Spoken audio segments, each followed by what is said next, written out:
Well, welcome back. It feels like a while since we've seen you. What have you been up to? Man, just hanging with the family, training as much as possible, and then just prepping for this one. So I know you guys were supposed to fight a different date, correct? Yeah, they wanted to do it in Canada. I like Vegas, love Vegas. It's so much easier out here. So we asked if we could do it here, and they said yes. It was probably going to be really cold in Canada too, right? That too, that too. Like why not come to Vegas? It's like my third home here, so like let's do it here. Did you want to fight sooner? Like when you were this layoff that you've had, was it planned? Were you okay with it? Did you want to fight much sooner than today or Saturday? I think it was more of like I was okay with the layoff. I definitely wanted to obviously build more skill and is try to improve on it as much as possible. But I think we told Sean October and then instantly got us a fight in October. So What did you think when you got the name? I was excited. This guy Kyler, he brings it. He's nonstop action. These type of guys, there's more opportunities to counter, more opportunity to get finishes, and they're not necessarily like a boring fight at all. We kept trying to ask him if he thought this was going to be a 3-round bloody brawl. Yeah. And he did not want to say yes. He didn't say no, but he didn't want to say yes. Do you think is that something that you're anticipating? Because I think that's what the fans anticipate. Yeah.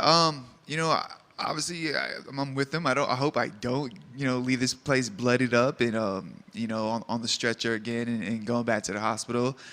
But if it has to come down to it, I'm the guy for it. I will get in there and do what I have to do to try to get the W, try to get the finish. But in a perfect world, I get in there and leave as clean as possible. How do you think the two of you match up? I think this is a great matchup. I think this is a fight of the night for sure. Like I said, he brings it. He starts off fast. I believe I start off fast as well.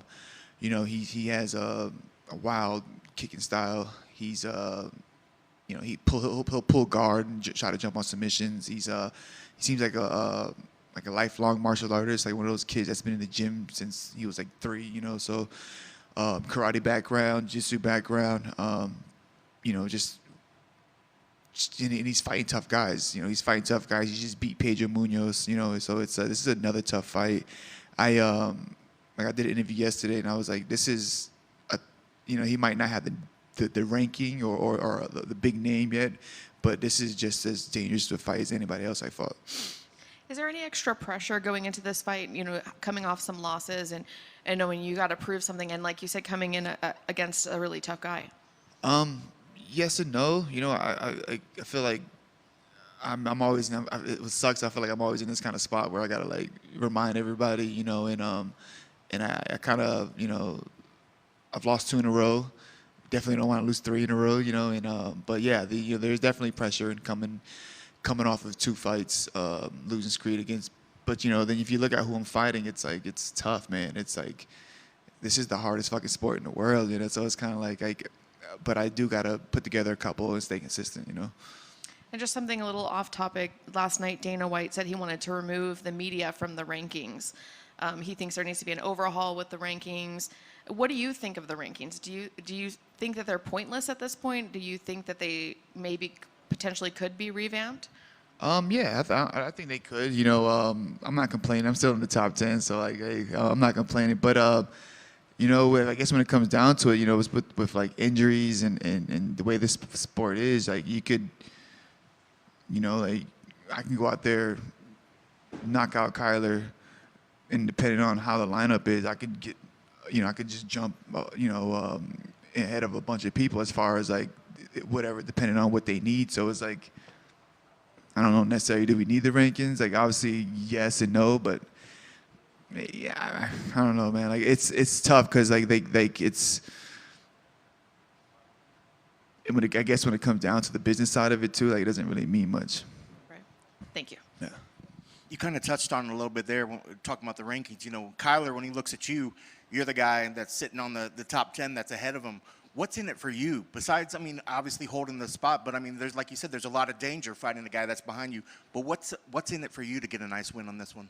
Yeah, for me, it's getting back into the win column.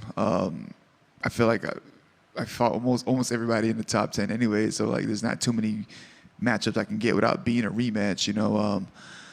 And then, you know, like putting on exciting fights for the fans, and I think I'm the guy to do that. Obviously, he's not ranked ahead of me. A win over him doesn't do that much, but it does a lot for me, you know. I know definitely when we see you go out there and leave it all on the line, it's definitely earns a lot of our respect, but I'm sure the people watching have a lot of respect too. Do fans ever stop you on the street sometimes and say, dude, that fight with you against so-and-so was just crazy? Yeah. You know, it does, you know, it is kind of cool to hear it. It sucks because you're talking about a loss, you know, or like you're getting beat up, and it's like a reminder of that. But like it is like, you know, like it doesn't feel that bad when you see that smile, or you motivated them to get into the gym, or you help them through whatever they might be going through, to kind of like, man, watching you go to war, you know, help me with X, Y, and Z. So it is pretty cool. Do you pay attention to the odds makers? Is No. that something you look at, or you just don't even pay attention? For some reason, I mean, while you are still ranked ahead of them, one of the odds makers I'm looking at right here has him as a pretty heavy favorite. Do you Yeah. look at that sort of stuff? Does that fire you up, or do you not even think about that sort of I mean, you know, obviously, like, you know, like I'm coming off of 2 losses. He's probably, I think, 4 in a row or 3 in a row. You know, I don't blame them. You know, obviously, I get it, but I'm gonna make a lot of people some money after I shock whoever wrote that up. Because I think you're right. I think they probably do tend to have a recency bias where they just look at what somebody's been as opposed to maybe who you've been fighting Yeah. against. Because in terms of the talent of who you fought, has he fought anybody even close to the guys that you went through? Yeah, I would say yeah. You know, he's in there with Munoz. He fought Song Yadong. You know, so he's fought some talent. You know, he's looking impressive in some of these wins. You know, yeah. You know, when they told me that fight, like I was like, all right, let's go, because this is going to be a tough fight. He's going to bring it. He's like I said, he's super creative, and he's willing to sit there and look for finishes, and you know, you might not get him all the time, but you can tell he's looking for it. He's trying to set him up, and obviously he's training with a solid squad. There's a bunch of killers in that gym he's with, so like I'm not taking him lightly at all. And I know that you wish the UFC would give you some easy ones and there's some cans, but like you said sometimes you feel like you have to go out there and prove yourself again and remind people of your greatness. Is there a point of view that you enjoy that, though? You sort of enjoy reminding people and getting the comments after the fact, like, oh, like y'all forgot me. Yeah. I feel like this feels similar to when I fought Adrian Yanez. You know, unfortunately, I lost 2 in a row. Then I fought him, got a big win, and then lost another 2 in a row. And obviously I'm back with another unranked fighter that's super dangerous. So it has that feeling, and then like. Yeah, it just gets me up, gets me ready to go, and like I know, you know, with a big win, a big finish, you know, the headlines would be different, the comments would be different, like so. I just got to go out there and do my job and do what I know I can do. You know, just looking at some of the names that you went through, you know, you speak of before the Yanez, you had Marlon Vera, before that, Jose Aldo. I want to get your thoughts on Aldo coming back out of retirement and jumping back in the game and still looking really good. What do you He's think sharp, man. He's sharp. He's good. He's motivating. He's a reminder that, you know, if you do it right, do it smart, you can push this as long as you want to, you know. And yeah, just that last one's kind of like, God, you know, it's like. I don't know. I kind of gave it to him, man. I don't know. I kind of gave him that win. But obviously, Mario did what he had to do to get the W, but I know what he felt in there. That guy can hit, so I know like why he kept him on the cage. I understand why he was looking for the takedown the whole time, because he's so explosive, and it's like I'm like I get it. I get why he's holding him on the cage, you know. Yeah. Last for me, your keys to the victory. What needs to happen to make sure you get your arm raised on Saturday? I just got to be smart. I got to be aggressive and just let it flow, you know.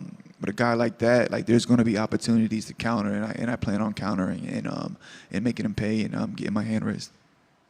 Thank you.